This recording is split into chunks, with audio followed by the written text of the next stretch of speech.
कहानी की शुरुआत में हम एक कपल को देखते हैं जिनमें लड़की का नाम बेया है तो वहीं लड़के का नाम पॉल है।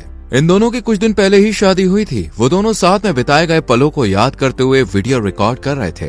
बेया और पॉल एक दूसरे से बहुत प्यार करते हैं और अपना हनीमून मनाने वो लोग बेया के परिवार से दूर बने कैबिन जो जंगल के बीच सुनसान इलाके में था वहाँ जाने वाले थे, जहाँ पर कोई भी नहीं रहता था, जिससे इन्हें कोई परेशान भी नहीं करता, और दोनों साथ में क्वालिटी टाइम स्पेंड करने वाले थे। अगले दिन ये दोनों अपना सामान पैक करके हनीमून मनाने के लिए गाड़ी लेकर निकल जाते हैं और फिर वहाँ पहुंचकर दोनों कैबिन के अंदर आते हैं। बेया पॉल को अपना कैबिन दिखाने लगती है और कहती है कि उसने अपना बचपन यहीं पर बिताया है। फिर दोनों बात करते हुए क्लोज हो जाते हैं। रात में बेया अपनी नई नाइट ड्रेस पहनती है ताकि वो पॉल को खुश कर सके, और होता भी ऐसा ही है। पॉल बेया को इस ड्रेस में देखकर बहुत खुश होता है और फिर वो दोनों प्यार करते हैं। फिर जब दोनों सो जाते हैं तब बेया के ऊपर खिड़की के बाहर से कोई अलौकिक लाइट उसके चेहरे पर आती है, पर वो दोनों गहरी नींद में सोए होते हैं, इसलिए उनको इस बारे में पता ही नहीं चलता। अगले दिन बेया और पॉल बोट से लेक में घूमने के लिए जाते हैं और वहाँ पर दोनों काफी एंजॉय करते हैं। बेया यहाँ लेक में नहाने वाली थी पर पानी ठंडा होता है, इसलिए बेया नहीं नहाती है। इसके बाद दोनों कैबिन में आते हैं और नहाकर बाहर घूमने जाते हैं। घूमते हुए उन्हें जंगल के पास एक छोटा सा रेस्टोरेंट दिखाई देता है। बेया और पॉल को भूख भी लग गई होती है, इसलिए दोनों कुछ खाने के लिए रेस्टोरेंट के अंदर आ जाते हैं, पर वहाँ कोई भी कस्टमर नहीं होता है। बेया और पॉल जब रेस्टोरेंट के अंदर मौजूद एक आदमी को देखते हैं जो कि काफी परेशान और गुस्से में था, वो आसपास की चीजों को उठाकर फेंक रहा होता है और दीवार में मुक्का मार रहा होता है। वो उन दोनों से कहता है कि रेस्टोरेंट बंद है। ये सुनकर वो दोनों जा रहे होते हैं, तभी उस आदमी जिसका नाम विल है उसे बेया को देखकर याद आता है कि वो उसकी बचपन की दोस्त है। ये दोनों मिलकर काफी खुश होते हैं और बात करने लगते हैं। तभी विल की पत्नी वहाँ पे आ जाती है जो कि थोड़ी अजीब हालत में होती है। वो उन दोनों से कहती है कि उन्हें यहाँ से चले जाना चाहिए। इस पर विल बेया और पॉल से माफी मांगता है और कहता है कि उसकी बीवी की तबीयत खराब है, इसलिए वो ऐसा कह रही है। इसके बाद बेया और पॉल वहाँ से निकल जाते हैं। रात में वो दोनों बेड पर होते हैं। यहाँ बेया विल और उसकी पत्नी की अजीब हरकतों के बारे में सोच रही होती है। तब पॉल उससे मजाक में कहता है कि क्या विल उसका एक्स बॉयफ्रेंड है। बेया कुछ भी नहीं कहती है और फिर दोनों सो जाते हैं। आधी रात में जब पॉल की नींद खुलती है तो वो देखता है कि बेया उसके बगल में नहीं है। वो उसे घर में ढूंढने लगता है, पर पॉल को बेया कहीं भी नहीं मिलती है, जिससे वो परेशान हो जाता है। तभी उसे दरवाजा खुला दिखता है। पॉल उसको ढूंढने के लिए बाहर आता है और रात के गहरे अंधेरे में बेया को आवाज देते हुए जंगल में ढूंढने लगता है। कुछ देर के बाद पॉल को बेया जंगल में एक जगह बिना कपड़ों के खड़ी हुई मिलती है। वो काफी कंफ्यूज होती है। पॉल बेया को जैसे ही छूता है वो चिल्ला देती है। पॉल उसे शांत करता है और उसे वापस कैबिन में ले जाता है। पॉल को बेया की काफी चिंता हो रही थी, आखिर वो जंगल में क्या कर रही थी और कहीं उसके साथ कुछ गलत ना हुआ हो। वो बेया से पूछता है कि वो जंगल में क्या कर रही थी। इस पर बेया कहती है वो शायद स्ट्रेस के कारण नींद में चल रही थी, पर इस बात से पॉल परेशान हो जाता है क्योंकि बेया को नींद में चलते हुए उसने कभी नहीं देखा था। पॉल उससे उसके कपड़ों के बारे में पूछता है, पर बेया उसे इस बात पर ज्यादा ध्यान न देने के लिए कहती है। तब पॉल और बेया सो जाते हैं। अगली सुबह पॉल देखता है कि बेया ब्रेकफास्ट बना रही है, पर वो ब्रेड को जला देती है और नाश्ता बनाने में गलतियां कर रही थी। पॉल बेया से पूछता है कि उसे क्या हुआ है और उसे शायद डॉक्टर के पास चलना चाहिए। इस पर बेया जोर देकर कहती है कि वो ठीक है। इसके बाद पॉल और बेया बोट से लेक में मछलियां पकड़ने जाते हैं। बेया यहाँ उदास होती है, इसलिए उसे अच्छा फील करवाने के लिए पॉल उसे हंसाने की कोशिश करता है, पर वो नहीं हंसती। फिर अचानक से बेया बिना अपने कपड़े उतारे पानी में नहाने के लिए कूद जाती है, जबकि उसे पहले से पता था कि लेक का पानी ठंडा है। इसके बाद पॉल और बेया कैबिन में आते हैं। पॉल बेया की अजीब हरकतों और चीजों को भूलने की वजह से उससे पूछता है कि उसे क्या हुआ है। इस बार भी बेया कहती है कि वो ठीक है। पॉल जब बेया के करीब होता है तब वो उसकी जांघ के पास कुछ निशान देखता है। इसके बारे में पूछने पर बेया कहती है कि ये मच्छर के काटने की वजह से हुआ है। बेया आगे इस बारे में बात करने से मना कर दोपहर में ही सोने चली जाती है। पॉल बेया के सोते समय उसकी जांघ पर मार्क्स देखता है जो कि थोड़े अजीब होते हैं। पॉल को बेया के निशान देखकर लगता है कि जरूर वो उससे कुछ छुपा रही है। इसके बाद पॉल जंगल में उसी जगह पर जाता है जहां उसे रात में बेया मिली थी। वहां पर उसे फटा हुआ बेया का नाइट ड्रेस मिल जाता है, जिस पर कुछ अजीब सा व्हाइट लिक्विड लगा होता है। साथ ही उसे यहाँ किसी और के पैरों के निशान भी दिखते हैं, जो आम इंसान से बड़े पाँव के निशान थे।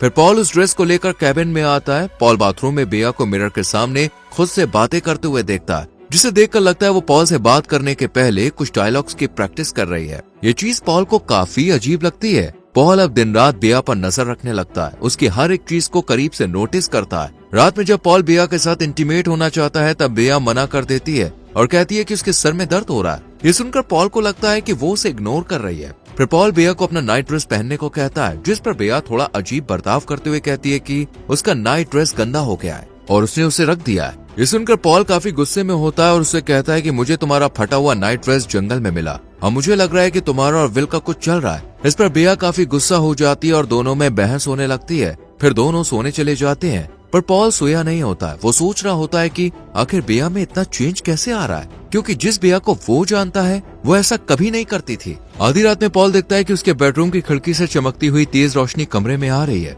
जिससे पॉल परेशान हो जाता है और बाहर अपनी गन लेकर जाता है। पर उसके जाते ही वो रोशनी आना बंद हो जाती है। तभी पॉल को जंगल की झाड़ियों में किसी के होने का एहसास होता है, जो पॉल को देखते ही चला जाता है। पॉल उसे डराने के लिए हवा में फायर करता है। तभी बेया गोली की आवाज सुनकर जाग जाती है और पॉल को कैबिन में लेकर आती है। पॉल सभी खिड़की और दरवाजे बंद कर देता है। पॉल बेया से कहता है कि उसने बाहर से किसी को देखा है जो जंगल में भाग गया। इस पर बेया पॉल को जंगल में जाने से मना करती है। तभी वो उसे कहने लगता है कि मैंने जंगल में किसी के पैरों के निशान देखे थे और मुझे लग रहा है कि तुम विल के साथ मिलकर मुझे धोखा दे रही हो। पर बेया उसे समझाती है कि ऐसा कुछ नहीं है और वो दोनों अपना हनीमून खराब ना करें। अगले दिन पॉल देखता है कि बेया एक नोटबुक में अपना नाम और अपने बारे में सब कुछ लिख रही होती है, साथ ही पॉल का नाम भी लिख रही होती है। वो पॉल को देखकर नोटबुक छुपा लेती है। पॉल देखता है कि बेया के जांघों पर निशान और बड़ा हो गया है, जिसे देखकर उसे नहीं लगता कि ये कोई मच्छर काटने की वजह से हुआ होगा। इसके बाद दोनों बोट में होते हैं और मछली पकड़ रहे होते हैं।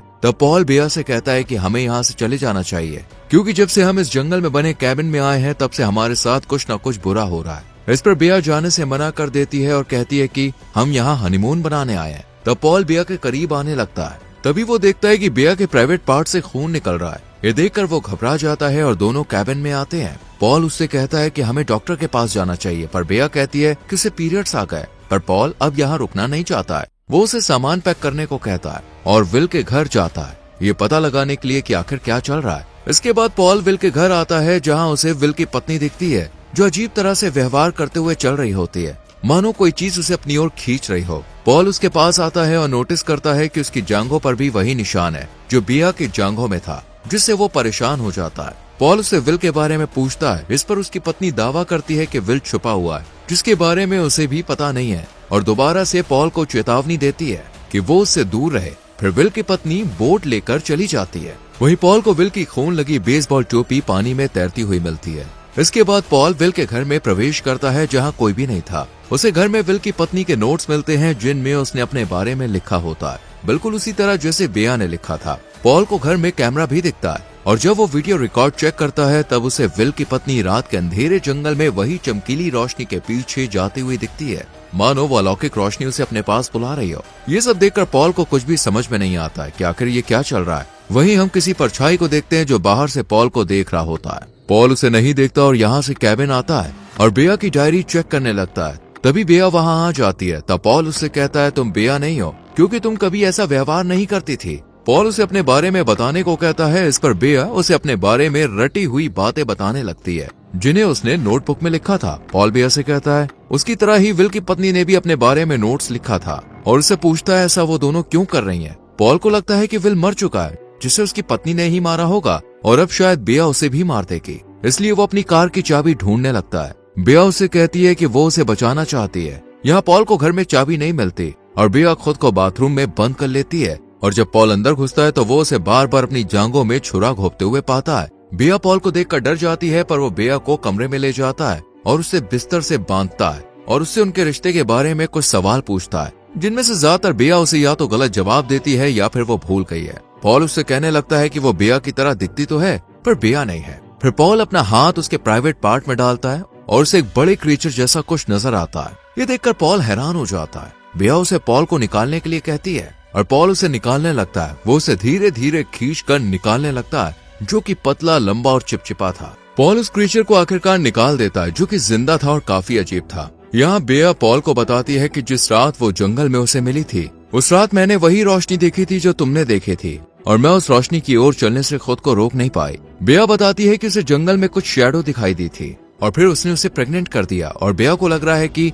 अभी भी उसके अंदर कुछ है और वो उससे उसकी सभी यादों को छीन रहे हैं। यहाँ पॉल को कुछ भी समझ में नहीं आता है और वो वहाँ से बेया को लेकर जाने वाला था, पर बेया कहती है हम अब नहीं जा सकते। तभी वही तेज रोशनी बेया पर पड़ती है और कुछ चीज बोलने लगती है, जैसे अब हमें पॉल की जरूरत नहीं है। इसलिए बेया पॉल को मारकर बेहोश कर देती है और उसे बोट पर लेक के बीच में ले जाती है। अगली सुबह जब पॉल को होश आता है तब वो खुद को लेक के बीचों बीच बोट में बंधा हुआ पाता है। बेया उससे कहती है कि वो उसे बचाने के लिए पानी में छुपा रही है। फिर वो पॉल को पानी में फेंकने लगती है। पॉल उसे रुकने को कहता है और कहता है कि वो पानी में मारा जाएगा, मगर बेया पॉल को बंधे हुए हालत में पानी में फेंक देती है। इसके बाद हम बेया को कैबिन में अकेले देखते हैं, जो अपनी और पॉल की शादी का वीडियो देख रही होती है। उसकी हालत बहुत खराब होती है, उसकी स्किन छिल चुकी होती है और उसकी आंखें बदल चुकी होती हैं। तभी उसके पास विल की पत्नी आती है, जो उसी तरह की खराब हालत में होती है। फिर उन पर रोशनी पड़ती है और दोनों को जंगल में कुछ अजीब सी शैडो दिखती है, जिसकी तरफ वो दोनों खींचे चले जाने लगते हैं।